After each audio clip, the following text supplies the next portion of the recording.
Par rapport au troisième mandat d'Alpha Condé, vous êtes catégorique. C'est Alpha Condé qui n'a pas respecté les textes. Il a violé les textes. Qui a violé les textes. Mais par rapport au colonel Mamadi Doumbouya, vous dites que les journalistes sont en train de lui suggérer, de lui faire des suggestions. Est-ce que c'est pas du 2 poids 2 mesures? De toutes les façons, pourquoi 2 poids 2 mesures? Mais pourquoi vous vous interrogez? De velléité. Pourquoi vous vous interrogez? Pourquoi vous vous interrogez? Vous avez combattu Dadis, parce que lui aussi. Mais il avait été très clair. On a dit des intentions. Non. Dadis a dit je vais me présenter. Si je veux. Si je veux. Clairement. Pourquoi? Mais si je veux, vous étiez sur la première ligne. Je vais vous dire. Je vais vous dire. Pour Dadis. Parlons des faits. C'est des faits ou c'est des intentions que vous avez combattues? Parlons des faits. Oui, on va parler des faits. Pour M. Dadis Camara, moi et M. Jean-Marie Doré, on est allé nuitamment au camp pour le rencontrer. Il a dit qu'il va se présenter. Attendez, on va le suivre. Laissez-moi. Oui. Vous posez des questions, vous voulez qu'on aille dans votre sens. Sincèrement. C'est pas normal. Oui. Mais il a refusé de nous recevoir. Jean-Marie Doré et vous? Bien entendu. On a vu le secrétaire général, le secrétaire permanent. Je sais que tu es du RPG. Et tout ça. Le secrétaire général, le secrétaire permanent, Moussa Keïta. On est allé avec une délégation pour avoir les positions claires. C'était l'ambiguïté. Total. Et par la suite, il y a eu des discours, il y a des attitudes. Il y a des... Ça, c'est important. Après, vous posez la question. Non, il parle d'ambiguïté, mais il ne dit pas exactement. C'était clair. Donc, il a exactement, il a exprimé avec certitude. C'est de ça que nous voulons savoir, M. Babou. Non, je sais. Parce que vous parlez d'intention, là. Non, il n'y a pas d'intention. Vous dites qu'il ne faut pas que c'est les journalistes qui prêtent les intentions au colonel. Et pourtant, c'est à cause de ces intentions que vous avez combattu Dadis. Non, Dadis ou la mort, ça veut dire quoi? Dadis ou la mort? Oui. Mais c'est pas venu directement de Dadis. C'est pas venu directement de Dadis. Bon, soyez responsables. Vous manquez de responsabilité aux yeux de l'histoire de la Guinée. C'est une forme de révisionnisme dans d'autres pays. Dans d'autres pays, je vais être clair, dans d'autres pays, vous passez devant les tribunaux.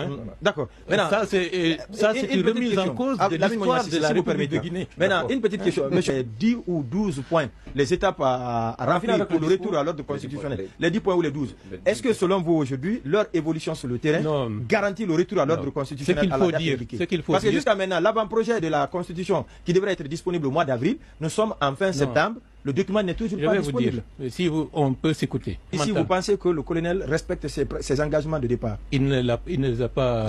C'est de ça. Il ne les a pas... Comment on appelle ça? Pour le moment, il les respecte. En quoi il ne les respecte pas? Non, la transition, elle est claire.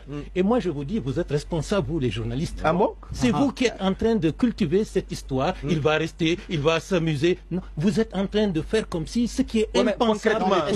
Excusez-moi.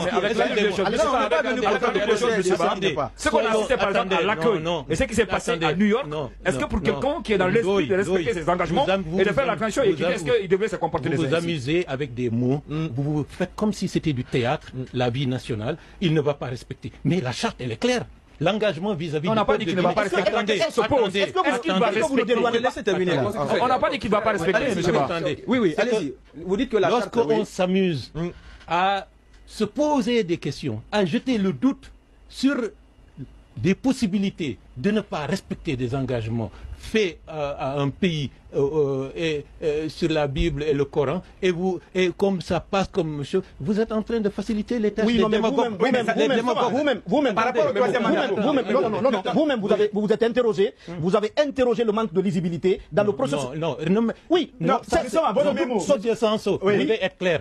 On a envoyé un mémo au président de la transition pour poser des questions par rapport à la gestion politique de cette transition, où il y a des manquements, où il y a des choses à améliorer, où il y a des questions et des réponses que nous devons attendre. Nous attendons ces réponses. Maintenant, je ne suis pas le gars qui va dire parce qu'il veut ça. Non, je ne suis pas dans cette perspective. Notre objectif, non, ça n'a rien à voir. Notre objectif, c'est que la transition réussisse. Oui, mais c'est ça. Attendez, laissez-moi terminer. Non, il faut que la transition réussisse. Et les textes sont clairs. Les engagements sont publics. On va tout faire pour que l'opinion soit avertie et que les autorités actuelles ne se tombent pas dans les travers d'une culture démagogique qu'une campagne peut favoriser en disant c'est possible, c'est possible. Non, lorsqu'on cultive cette campagne démagogique, parfois sans le vouloir, on facilite la tâche des démagogues qui vont dire c'est possible, donc on y va. Alors que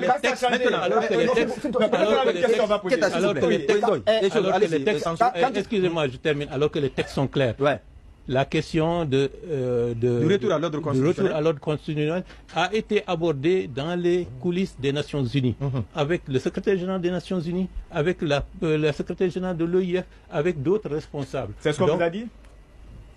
Donc, c'est pour dire, si la secrétaire générale de l'OIF dit que le processus de la transition guinéenne est dans une bonne phase, pour me résumer à cela, ça veut tout dire. Et ils vont apporter leur appui. Donc vous êtes d'accord que la transition est dans une bonne phase? Mais cela ne veut pas dire qu'on n'a pas des inquiétudes. Lorsque vous avez un match de foot, vous n'allez pas dire que toutes les 90 minutes... Mais ce sont ces inquiétudes-là, Non. On ne doit pas s'interroger, est-ce que la victoire est possible ou elle n'est pas possible tant que le match n'est pas terminé. Si on doute de la victoire, cela veut dire qu'on est défaitiste, on est déloyal vis-à-vis de son équipe. Par rapport au troisième match.